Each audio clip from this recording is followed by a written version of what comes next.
We live in a world of opportunity and challenges. We need to work together for a better future. We invest in your health, in your children's education. We invest in your business, in your great ideas. We invest in Europe. Because Europe is more than just the 27 countries of the European Union, more than its 450 million citizens. Europe is what we build together every day. We are the European Investment Bank, the bank of the European Union. For over 6 decades, we have been turning the vision of Europe into a reality.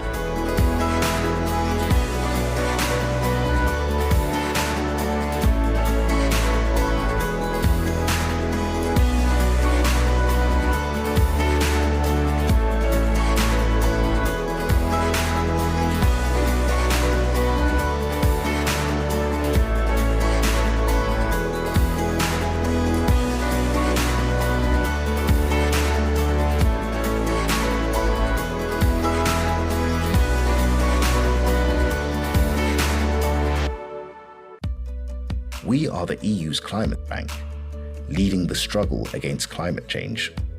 We back clean energy and innovation to build a prosperous future for all. Our engineers, scientists, economists and bankers work with companies, governments and NGOs in 160 countries. Because the challenges we face know no borders. We are the only institution that can take the full range of European expertise in innovation and share it with clients around the world. We believe in a safer, greener, better world. We are making it happen.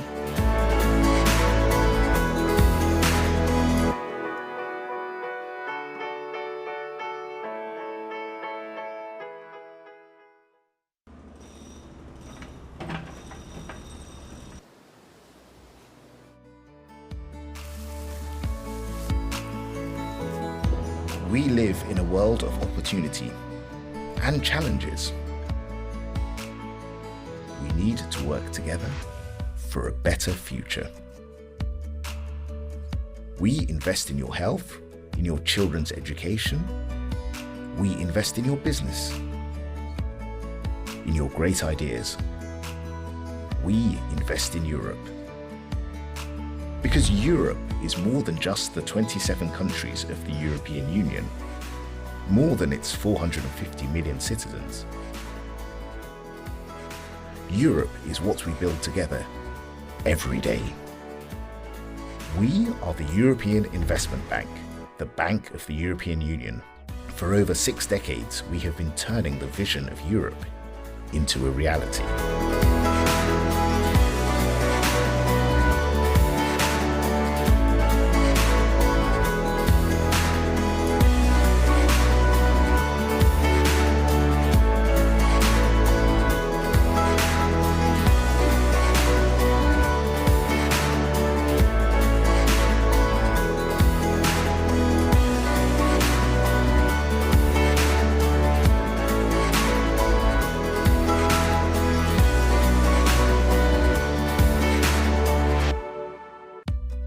We are the EU's climate bank, leading the struggle against climate change.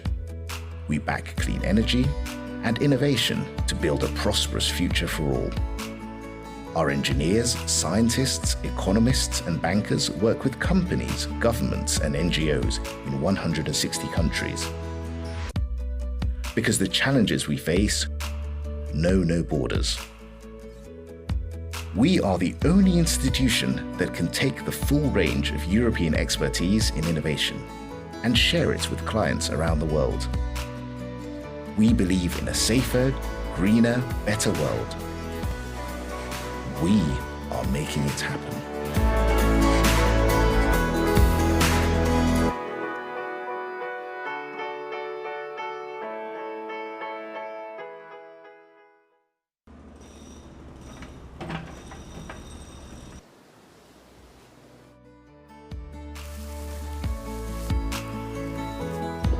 We live in a world of opportunity and challenges. We need to work together for a better future. We invest in your health, in your children's education. We invest in your business, in your great ideas. We invest in Europe. Because Europe is more than just the 27 countries of the European Union, more than its 450 million citizens. Europe is what we build together every day. We are the European Investment Bank, the bank of the European Union. For over 6 decades, we have been turning the vision of Europe into a reality.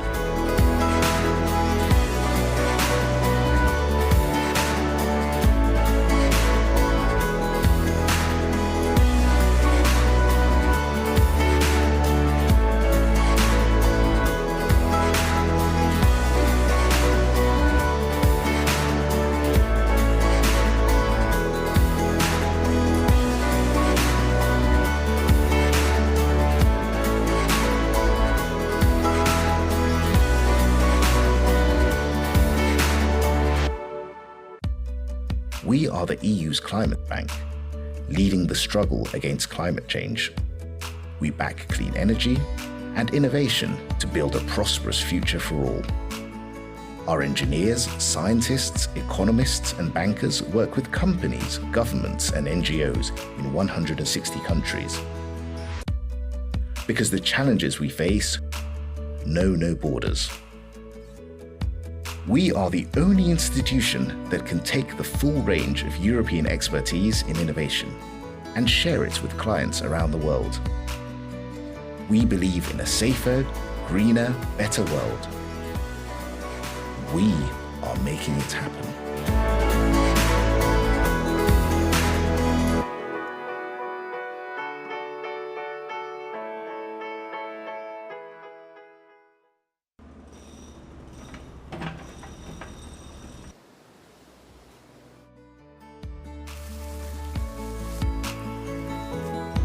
We live in a world of opportunity and challenges.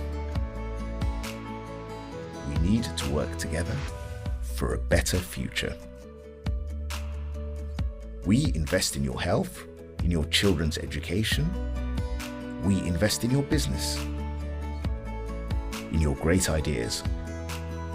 We invest in Europe. Because Europe is more than just the 27 countries of the European Union, more than its 450 million citizens. Europe is what we build together every day. We are the European Investment Bank, the bank of the European Union. For over 6 decades, we have been turning the vision of Europe into a reality.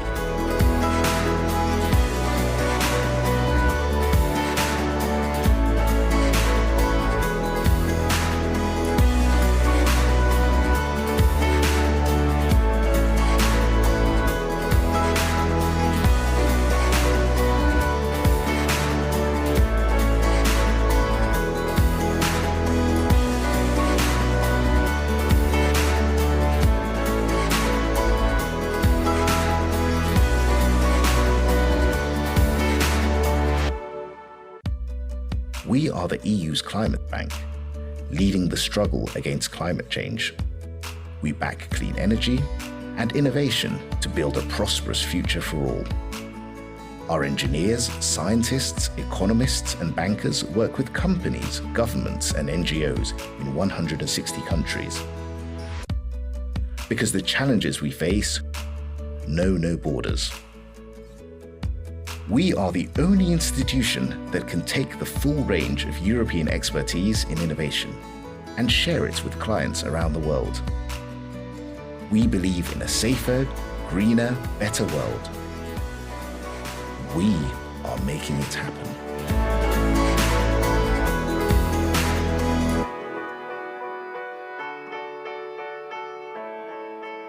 Here in Luxembourg and also online all over Europe. Welcome to the EIB Group Forum 2024.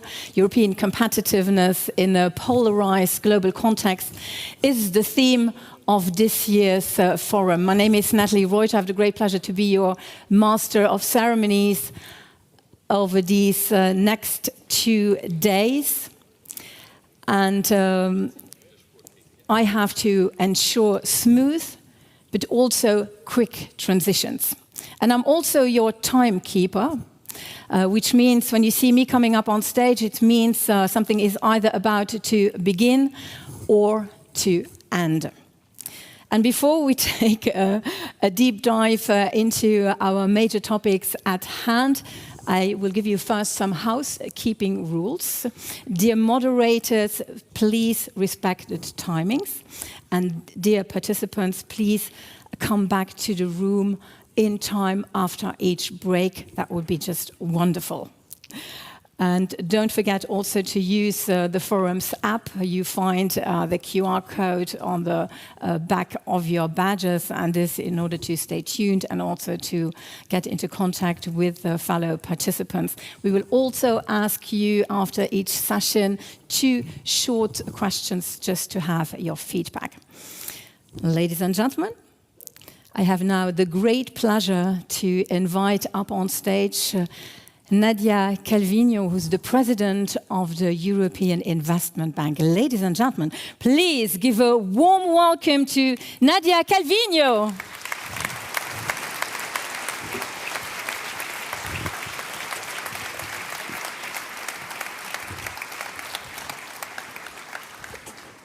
Good morning, ladies and gentlemen, dear President of the European Council, Prime Minister of Luxembourg, dear Minister for Finance from Poland, from Belgium. I'm going to spend, I think, half of the session just welcoming all the very distinguished persons that are joining here today, commissioners, ministers, colleagues from the EIB, experts, board members. Welcome. Welcome to the EIB Forum.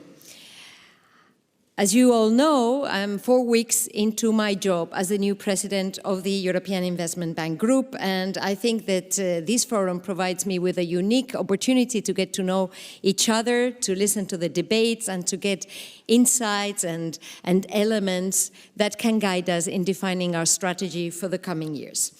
We are all partners, and we need to tackle together the challenges that are ahead of us. Partnership is one of the words that you will hear a lot today during the forum and tomorrow. Partnership is a word you will always hear in my mouth, because I am absolutely convinced that only by acting can we make things happen. Only by joining our forces are we able to succeed in the challenges that we have ahead of us as Europeans. Now, 4 weeks into my job, I also can tell you the EIB Group is a formidable machine. It plays a very important role in financing European priorities, from climate and the environment to new technologies, health, innovation, housing, transport, support to SMEs, you name it. Last year alone, we signed agreements for 88 billion euros in investment, and more than half of it was for climate and the environment. Close of half to the investments in the European Union go to cohesion regions, responding also to one of the core elements at the heart of our mandate, cohesion policy, trying to support growth and jobs in those regions which are less rich within our union. And I want to say also a special word for the European Investment Fund, which is the subsidiary, which is specialized in innovative financing, with a record investment also last year and a strong focus on SMEs, the heart of our economies, and scaling up of startups in disruptive technologies, the future. The projects we finance turn common European priorities from abstract objectives, ideas, dreams, into real, tangible solutions. With our technical expertise and our constant search for financial solutions, we de-risk projects. We make projects possible. Like the Swedish projects that we approved only in these first weeks of the year for large-scale production of green steel, or electric vehicle batteries, the financing of the largest European solar gigafactory in Italy, These are just some of the signatures we've had in the first weeks of the year. Yesterday, during the Board of Directors meetings, we approved a very large investment into an innovative green hydrogen project in Portugal. And this explains, and these are very good examples, I think, of the public-private partnership, which is of the essence if we want to beat climate change and increase Europe's competitiveness. And that makes this event, the EIB Group Forum, particularly relevant and timely as a meeting point to exchange ideas between key policymakers who hold the strings to the purse, and the finance ministers present here know very well what I'm talking about. Also prominent players in the institutions and the private sector. We need to ensure that private investors are also driving and agreeing with our public policies, and we need to make sure we bring citizens along. And that's why representatives from civil society that are here present today are also very much and warmly welcome to the forum. A final word on a policy priority which is especially close to my heart, and that's gender equality. It is one of the European Union's basic values. It is a key objective of the UN Sustainable Development Goals. It is a driver for economic development, higher incomes per capita, more efficient and effective businesses, more stability, more security overall. Estimates of growth and job creation that would come from closing the gender gap make a very strong case for private and public investment and to drive this policy forward. And so I am especially happy that just after the closure of the forum, we will hold a meeting of the new Women Climate Leaders Network to seek feedback, to bring our energies together on all these initiatives. Inside and outside the EU, our actions contribute to stability, to security, and we need to continue on this track. Final word on 2024,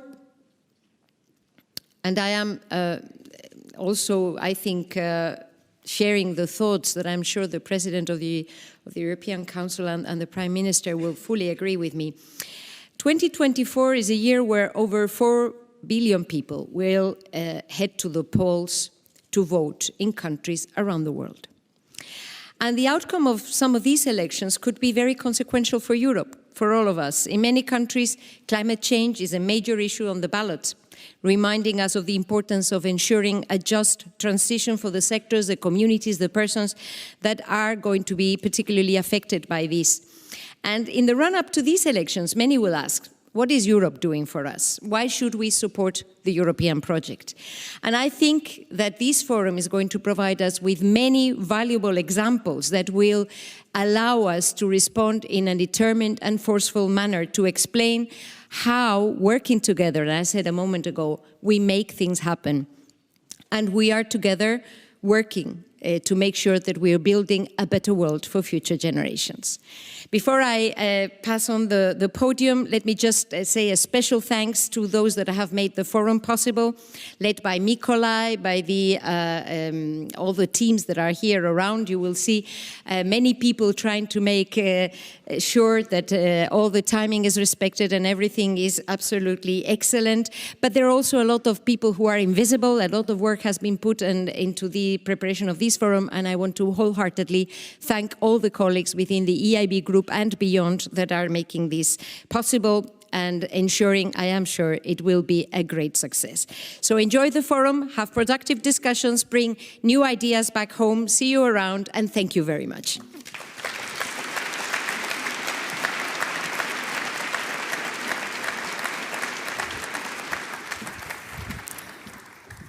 Thank you very much, President Calviño, for these welcome words. And without further ado, I will immediately pass on the floor to the new Prime Minister of Luxembourg, Luc Frieden. Please welcome Luxembourg's Prime Minister, Luc Frieden.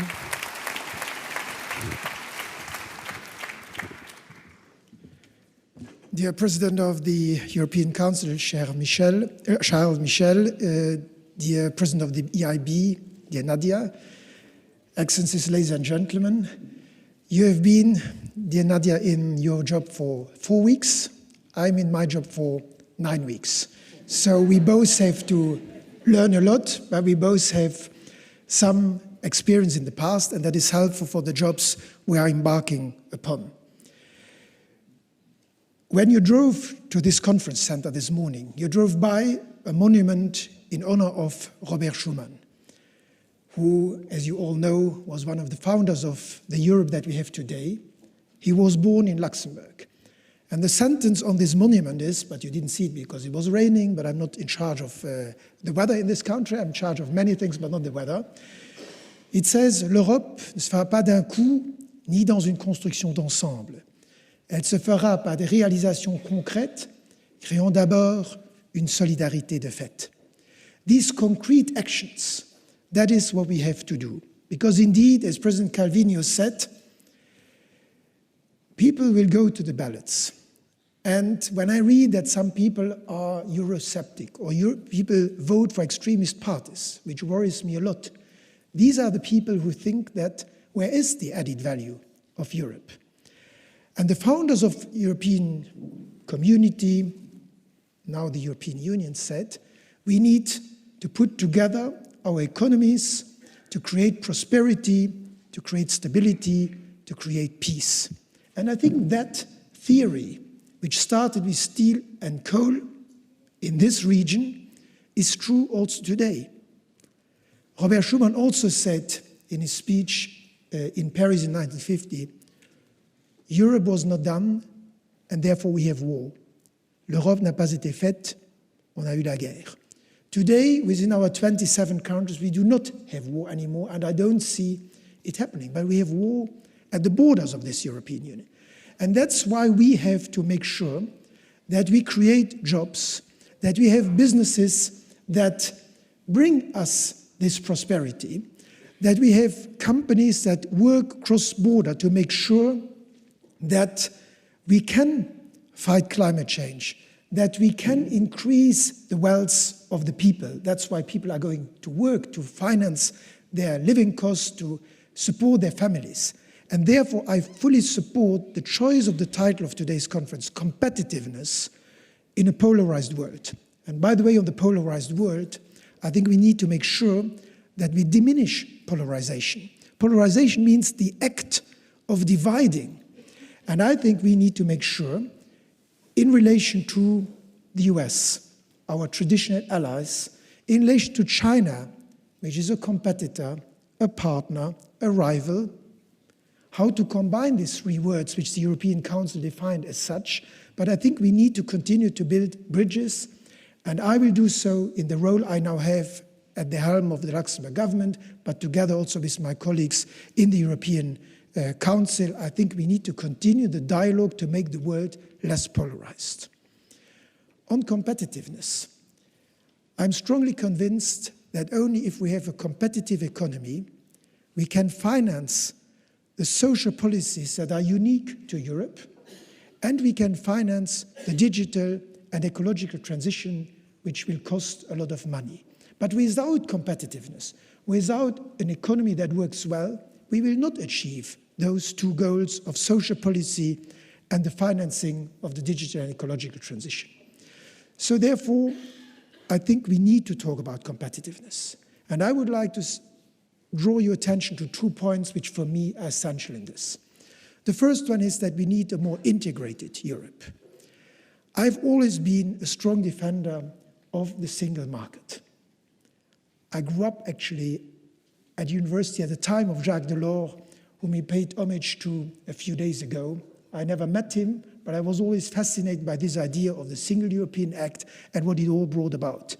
But we have to realize that today still, a lot of these obstacles remain in companies that want to work cross-border.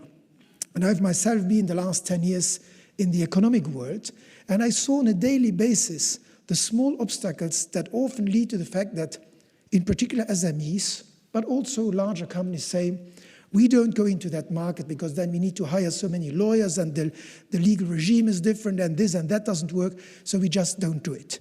So we need to strengthen the single market, I think is a big task for the next European Commission.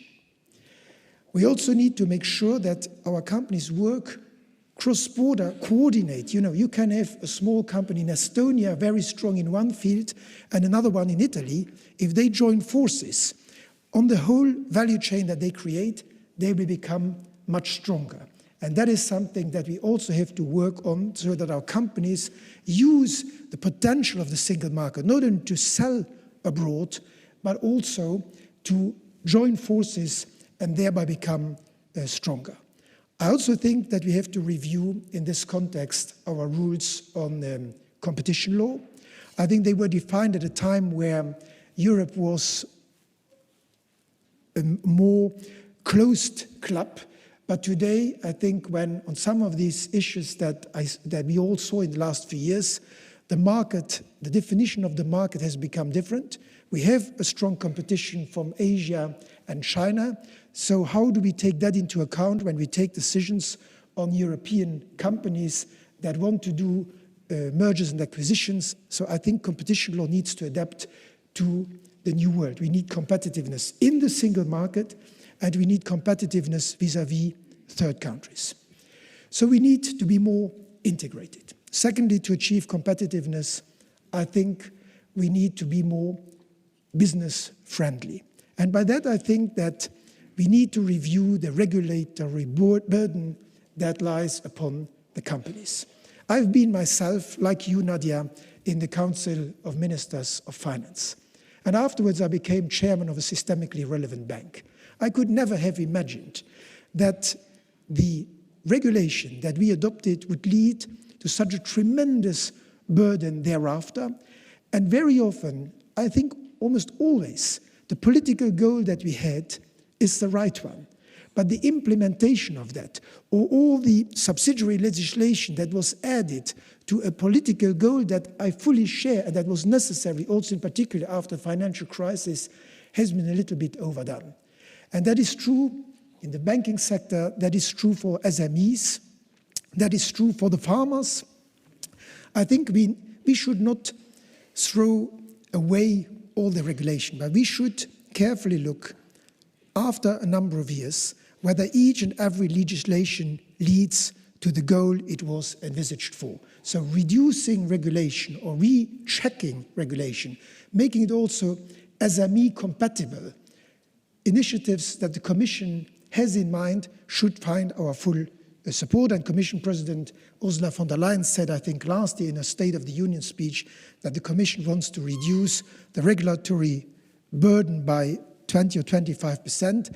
I think that is a good target, and we should all support the Commission in doing that, but we also should, together with the private sector, bring about ideas on how to keep a good regulatory framework without creating too much cost and thereby reducing the competitiveness of our companies. And finally, my third and last point is, to be competitive, we need to strengthen our industrial and economic base, that is to become more independent in Europe. Charles Michel often speaks, like others, about strategic autonomy. I don't think that we should give the illusion that we can do everything on our continent. We need to be open towards other countries, so an open strategic autonomy is what we need, because we will not find all the raw materials and the rare earths in Europe. But we need to strengthen our strategic sectors. We saw it in the pandemic with medicine. We know it with energy. We need to be less dependent on others with energy. We need to do it with semiconductors. We have a strong producer of semiconductors in Europe, but these are just examples where we need to focus on, and in renewable energy is another one. And in that context, dear friends of the EIB, I think we need the EIB. Because, as you said, President Calviño, we need a partnership between the private and the public sector. The public sector can launch something, the public sector can co-finance things, which then, of course, give an impetus to the private sector to co-finance and thereby achieving much more than if the state would do it on its own. Europe can do much more. I think if we want to finance the transition, the ecological transition, we need to invest much more in the renewable energy. For that, I can even imagine new EU bonds I was traditionally reluctant to financing everything via EU bonds, but if it is a project of the future, and competitiveness and independence and strategic autonomy is a project of the future, then we have to do it together as Europeans. And in that context, we need the European Investment Bank, and we will be on the side of the European Investment Bank as governments, and certainly as Luxembourg government in the years to come. So good luck and to the EIB team, and I look forward to the results of this interesting conference. Thank you.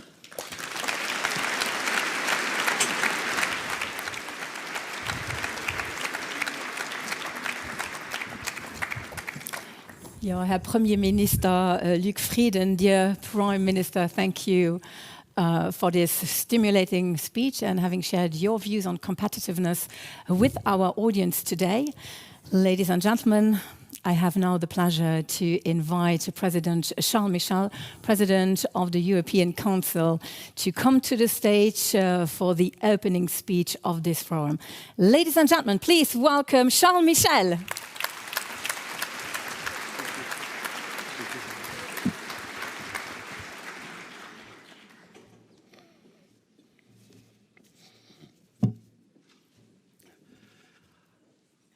Dear Prime Minister, dear Luc Frieden, Madam President, dear Nadia Calviño, Excellencies, Ministers, ladies and gentlemen, dear friends, it's a great pleasure to join you today, and of course, I would like to start by congratulating you, dear Nadia, on your appointment as head of the EIB.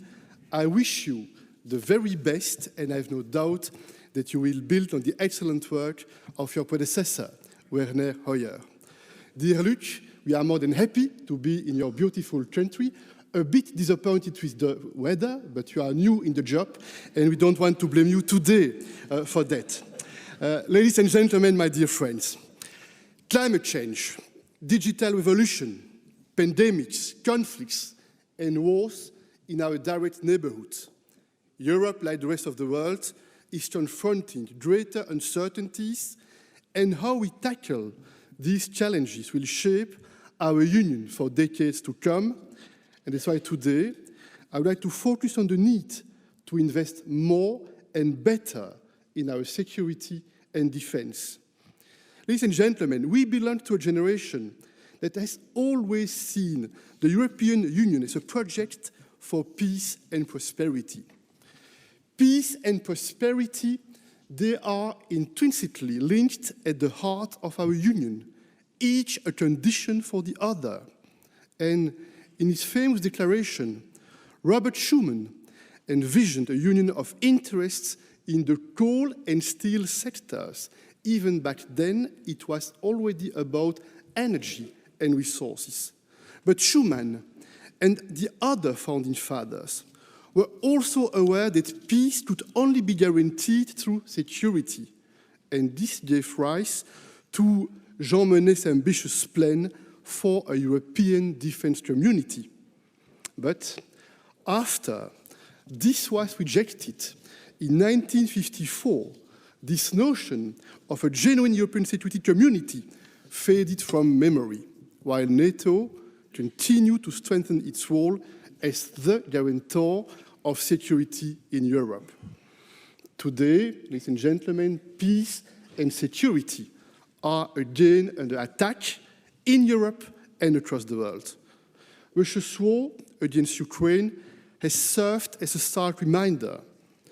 Peace within our EU borders is not enough to guarantee peace beyond our borders. And almost 70 years after the idea of a European defense community, the challenge of our generation is clearer than ever. We must build our European sovereignty, our open strategic autonomy, dear Luc, brick by brick and faster. We must build a strong and influential union with the power to promote our values, the power to defend our interests, and the power to make a positive impact on the world. And this means being strong inside our borders and strong beyond our borders. And to achieve this, we know what it is needed. We must focus on two vital areas. First, reinforcing our economic base through investment, innovation, technologies. And second, bolstering our security and defense, both anchored in a strong democratic values. Ladies and gentlemen, and Luc, you mentioned it, our single market is the backbone for our prosperity. And for over 30 years, it has fueled economic growth and improved the daily lives of millions of citizens across the EU. And the rest of the world envies our quality of life and our social model. But we need to complete the single market to get the most out of this powerful engine. And let me share two examples with you. Data sharing in the health sector, for instance, is critical to improving care and fostering medical breakthroughs. Yet medical systems across the EU do not systematically recognize each other's data, and we must change that. This is one example. I would like to share another example with you. In the field of transportation, a simple road trip can get very complicated. For instance, a trip from Belgium, my home country, to Slovakia. Only digital documents are needed in Belgium. Paper documents are needed in Germany. Digital documents can be shown in the Czech Republic and in Slovakia. And in one member state, I won't say which one, you will get a fine if you do not have paper documents. Ladies and gentlemen, it shows that we need to make it easier for our businesses and support them to grow and bring their ideas to the market. Ladies and gentlemen, access to capital is another example. The difference in business investment between Europe and America, as you point out in your annual investment report, should spur us to integrate our financial markets in Europe. A fully fledged capital markets union would get investment and savings flowing through the veins of markets across our union. And we need to speed this up. We all of us, we all know stories of promising European startups bought by foreign companies because they couldn't get capital at home here in Europe. Ladies and gentlemen, defense is a pillar for our European sovereignty, and we must act more quickly and more decisively, and this will be my main message today. Since the start of Russia's war against Ukraine, we have broken countless taboos. We are doing what would have been unthinkable even a few days before the start of the war, delivering arms to Ukraine through the European Peace Facility for over 5 billion euros. The EU and member states' military support to Ukraine since the start of the war is roughly 28 billion euros. We are jointly procuring military equipment. 60 framework contracts negotiated in a few months by the European Defence Agency will be used to place more joint orders, and this will allow the procurement of parts and ammunition for deliveries in 2024 and 2025, totaling 1.5 billion euros. We are also ramping up our military production. Our production capacity of the 155mm ammunition shells has increased over 40% since the beginning of the war against Ukraine. And these collective decisions have ushered in a new era in our common European defense, leading us towards a real defense union. I am absolutely convinced that a genuine single market for defense should underpin this new era of European security. Defense expenditure by European allies has increased on average by more than 8% last year. And this was the 9th consecutive year of increased defense spending. In 2022, a quarter of total defense spending, or almost 60 billion euros, was allocated to defense investment. In other words, we could invest at least 600 billion euros in defense over the next 10 years. And this provides a unique opportunity to be more coherent and more efficient. This provides a unique opportunity to break the pattern of market fragmentation of demand and fragmentation of supply. We need to make progress improving our regulatory framework, making the financing and orders more predictable for defense industry, and that's why we welcome your decision at the EIB to contribute 8 billion euros to this financing. And in December, at our European Council, we called, and I quote, for an enhanced role of the European Investment Bank Group in support of European security and defense. We must guarantee peace while making our economies more innovative and competitive. And it's a topic, dear Luc, we are discussing with the colleagues, with the leaders, the European Council, in the framework of our strategic agenda that will set our priorities for the years to come, including the role of the EIB and the different EU institutions in supporting defense investment. Investing in security and defense also has a positive impact on innovation, competitiveness, and job creation, primarily through civilian use of new technologies. Ladies and gentlemen, dear friends, over the years, I have had the opportunity to meet some of you working at the EIB, and I've seen firsthand your passion, your dedication, and your expertise. And I would like to thank you, all of you, for your work. Your ambition, your service make our union stronger. You built important partnerships here in Europe, but also in Central Asia, in Africa, in many countries across the world. The European Union and the European Council, we count on you. You can count on us to work together to make our union stronger and more sovereign. Good luck and thank you. Merci beaucoup.